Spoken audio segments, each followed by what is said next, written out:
They're coming out with another expansion pack for Crusader Kings. I really thought the last one was going to be it. Like, we really don't need any more. This one's called Wandering Nobles. Normally, I wait for the DLC to come out, and then I buy it, and then I play it, and then I do a video on it. But regardless, I think these dev diaries that Paradox puts out are interesting. Any official publication from Paradox is interesting because they have to take these very boring concepts and hype them up.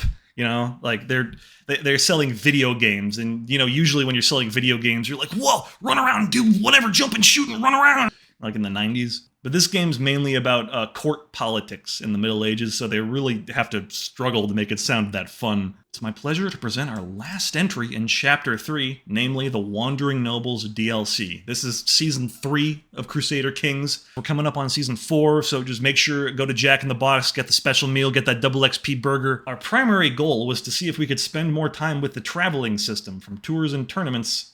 It was a system that was generally well-liked internally and externally. I believe that it's well-liked internally, because you made it, so. But I'm external, and I don't like it. I think it's boring. If you gotta go somewhere, you won't just teleport there, you'll go there on the map, which I like. I think there needs to be way more of that, except I think that it needs to be fun instead of really tedious. But we wanted to continue experimenting with it and see if we could add more content to it in different ways. I really hope that they do add content to it in different ways. I suspect they're going to add more content to it in the same way, where there are buttons to click that then tick up until you get an event, and there are jobs that you have to hire people for that don't actually do anything. That's what I think is going to happen. Wandering Nobles, not a landless adventurer DLC, made primarily for landed gameplay. That's kind of weird, because it's called Wandering Nobles, and that is what the landless system is. It lets you wander around as a noble. A plethora of new events are spread throughout the different features, a slew of new travel events. Oh, I can't wait for that. We tied them all into things the player will choose to engage with. You will choose to engage with the travel system in Crusader Kings 3. Besides the traveling focus, they're adding a new lifestyle, which is focused on traveling. One essential philosophy of the new lifestyle tree is we wanted it to be a tree where you had to engage with it rather than having it simply engage with you. So this tree is a tree where you play with the tree. In other words, there are fewer passive bonuses, and most bonuses are gained by engaging in traveler activities. So there used to be 5 lifestyles. There's diplomacy, martial stewardship, intrigue, and learning. Those are the 5 skills in Crusader Kings. So now instead of being a king who's really good at fighting, or money, or backstabbing, you can be a king who wanders around and doesn't rule a kingdom, and instead goes on trips most of the time. In the DLC, we've included 3 activities for you to play when you get home from school, each associated with and unlocked by one of the new lifestyle trees, and it rules more opportunities to travel through your realm or abroad. Okay, so wandering doesn't necessarily mean wandering abroad. Well, no, it does. Focus on traveling to the corners of the world. Never mind. Shot themselves in the foot. Shot themselves in the Swedish foot. Inspection, where you can choose to travel to a specific part of your realm to ensure that it is well run. Good idea.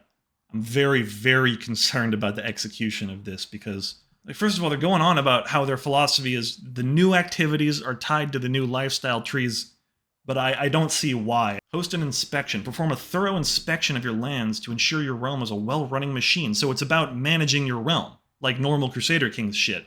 That should be stewardship. That's exactly stewardship. You're being the steward of your realm. But they put it in wandering because there's not enough stuff for you to wander to.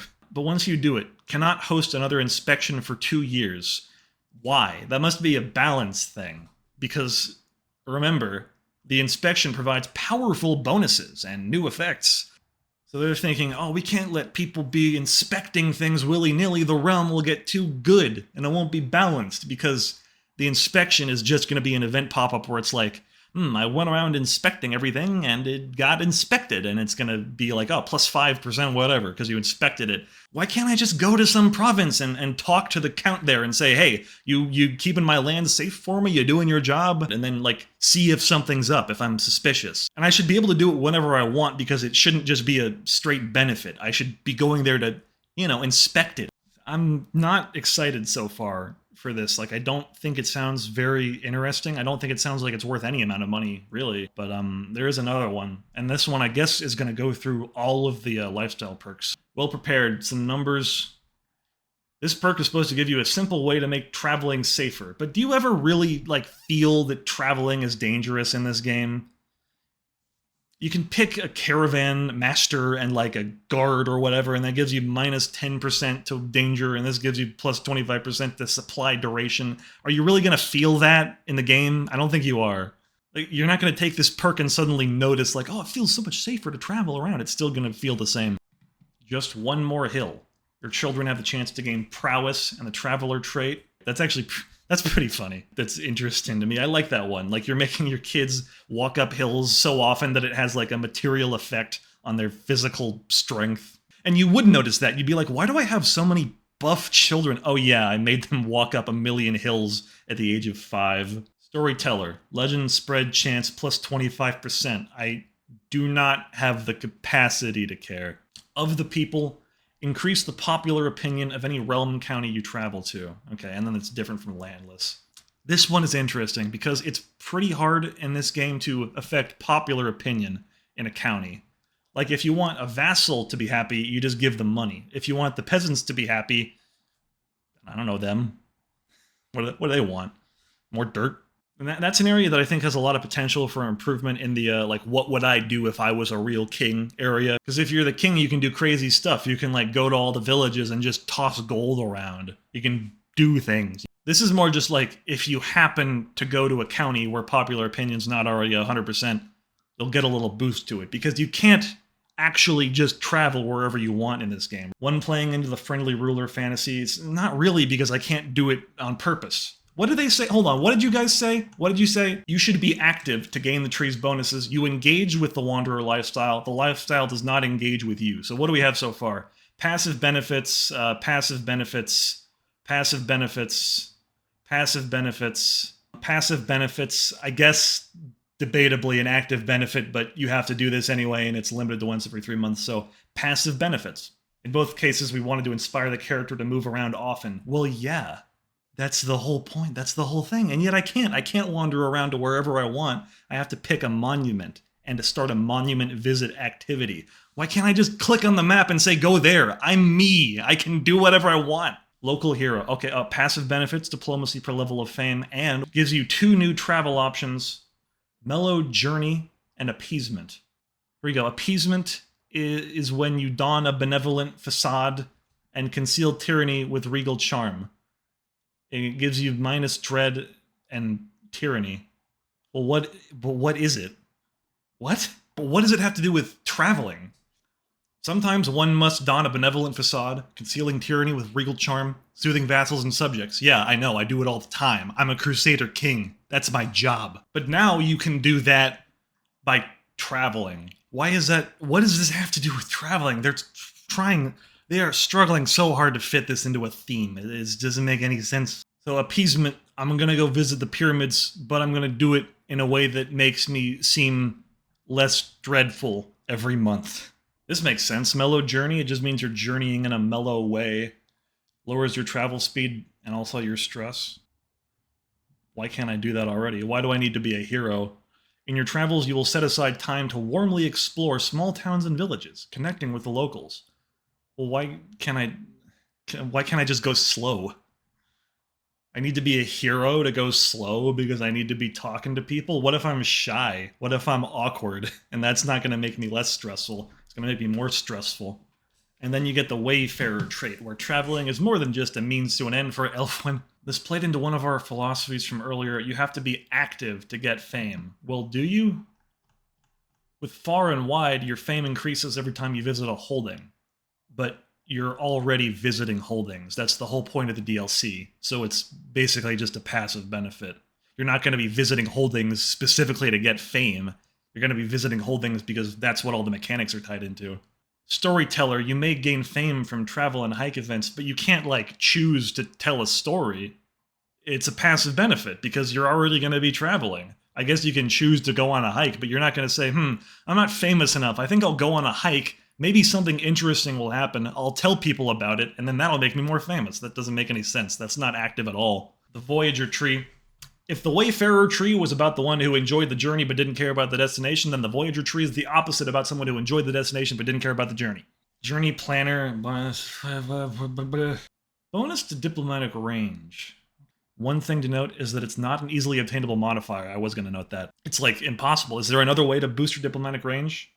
Probably with like technologies. There's not really a consistent way to do that. And let's say you're playing a game where, I don't know, your character is like really obsessed with Sri Lanka and wants to go to Sri Lanka and talk to people in Sri Lanka. Then it makes sense you would actually pick this trait. The Finally There perk gives you -5 point of interest stress loss. So if you were worried that you had too much point of interest stress loss, don't worry. Souvenirs aplenty. Your capital will gain development if you travel to a more developed destination. I actually like that a lot. That's pretty interesting. The name is weird. It's implying that you're buying souvenirs and bringing them back. I would prefer to think of this as like you're bringing back stuff, physical stuff that you bought that you can't get at home, but also, knowledge, ideas. But it's called Souvenirs Aplenty. I guess that could be metaphorical. Isn't knowledge the greatest souvenir of all?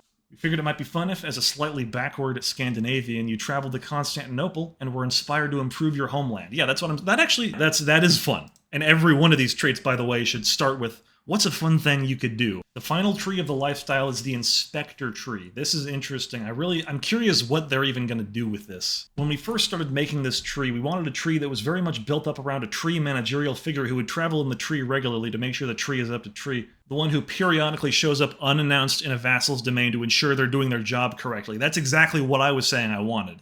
The themes for this tree are fuzzy. Well, it makes sense to me, actually. Like, I was saying earlier, this didn't fit into the wandering lifestyle. I guess I can kind of see it, because it is a lifestyle. This is like you're the kind of person who shows up unannounced. You're kind of nosy, you kind of like everyone below you to be on edge, and you're just constantly not really thinking about it. You're like wandering around, checking up on things. But it's more playing into a specific idea of having to travel the holdings around the realm to give them a temporary boon. Okay, so never mind. It's actually not thematic. It's about numbers again. It all comes back to numbers. Mustering. Traveling through domain holdings improves the effectiveness of your stationed men-at-arms. So that is technically synergy between mechanics, the way that if two cars crash into each other, they're synergized. Because stationing men-at-arms is really tedious and boring, and traveling is really tedious and boring. But at least with this trait, the boring systems will give you not an active thing that you can do, but a bonus to some numbers. In other words, consider preparing before going to war, making sure to do the rounds and inspire your men. But you can't do that. You can't decide to do the rounds and inspire the men. You can choose to visit the pyramids, right? And if you happen to visit the men on the way, then you get a passive benefit that you're not going to be thinking about because it's not something you can do on purpose. Would you ever be thinking, I'm about to go to war. Let me make sure to travel for a bit so that I can go through where all my men-at-arms are stationed, because I definitely remember that, because I need that 5%. That is a decent bonus, like when it comes to two pretty equally matched armies. I just don't think it's interesting. Again, why is it a travel thing? Just because they have this system where you can station men-at-arms and there's nothing that you can do with that, so they had to add something to do with it. Why can't I just manually decide I'm going to go visit the troops and then get an event where I'm talking to the troops? Oh, there's a section on the new activities. I don't know why, because all the activities are the same. So these activities, I know what benefits they give me and I know what they're called, but are they actually different? Go through several events, experience in the wilderness. Okay, here's an event where you hear a bump in the night. Okay, that's actually fine. Hike, the Forgotten Village. This is one where you come across a secret hidden village. That's a crazy experience that I'm sure is going to happen about once per year to everyone who buys this DLC. Okay, here's an example of an inspection event. This is something I'm curious about. As I arrive in Pshetov, I'm brought to the study. I can finally start working on my plan, which is to expand my borders. As you arrive, you'll have 3 options to choose from, so you can't just go and inspect stuff and do things and play the game. You have to say, I'm setting up an inspection activity with the overseer intent of claims/vassalization acceptance, so that I will get specifically these benefits and not these other benefits. And here's the next event. After thoroughly scrutinizing all the documents I could find, they're punting on this. What is that? This inspection thing, this is a great opportunity for character-based drama, where you show up and the vassal is like bristling, like, why are you here? Maybe they're trying to hide something from you, and you kind of have to tell based on the way they're acting, or maybe that would probably just be an intrigue challenge, but that would be a more interesting skill challenge than these ones. You know, my vassal Heinrich controls this duchy, and that's his domain. I'm his boss, but it still kind of bothers him when I show up and start asking him how he runs things. So that should be the entirety of the events. It should be you talking to the vassal. I don't know why they're doing this where you're reading documents. Why I'm the king? Why am I going there and manually reading all the documents myself? I guess I might do that if I was playing a very particular kind of character, but this is just weird. I only need to figure out which section of the bureaucracy is in most need of some extra aid. Choose a bureaucracy section to infuse with powerful benefits. Going through the taxes, while Psherov has been under Ota's rule, I notice a discrepancy. Fraud, tax fraud. He did tax fraud, or somebody did tax fraud. Irrelevant of who exactly is at fault, it is clear someone needs to pay. The locals have already paid their... No, it is relevant who is at fault. I definitely care who is at fault. They're fucking with my money. What if someone is defrauding me? Isn't that the point of the inspection, to find out if stuff's going wrong? Clearly, someone is not doing their job here. Probably the person whose job it is to collect taxes, because that's the whole point of the feudal system. So why am I not mad at this guy? I cannot believe there's not an option on here to just, like, yell at him. Did they hide that behind a trait or something? That shouldn't be a trait. That should be the default. There's not even one option for how to deal with the vassal here. They should all be about how to deal with the vassal. It should be like, revoke his title, or just give him a stern talking to, or let it slide if you want. Like, that should still be an option, but there should be an option to yell at him rather than just, like, taking the money. Inspection. The old roads of Psherov. Gains new roads for 10 years. Success chance increases slightly. So I came here and I saw that the roads were bad and I fixed the roads. I paid for new roads. And that increases my chances of succeeding? Didn't I? That is success. That's a success. And if things work out, you will get the rewards you sought. The reward I sought was fun. So, I don't know. It just doesn't seem that fun. Like, imagine if this was a free mod. Would you even be that interested in it? You'd think, wow, that's a really weirdly tedious description and a kind of a weird idea that seems more focused on building up the mechanics as they exist rather than coming up with new ideas. Yeah, I think I'm going to scroll past this one. Oh, this one had skateboarding. For this, for all of this, I would pay $3.99. If it's a single cent more than that, I'm going to be mildly annoyed.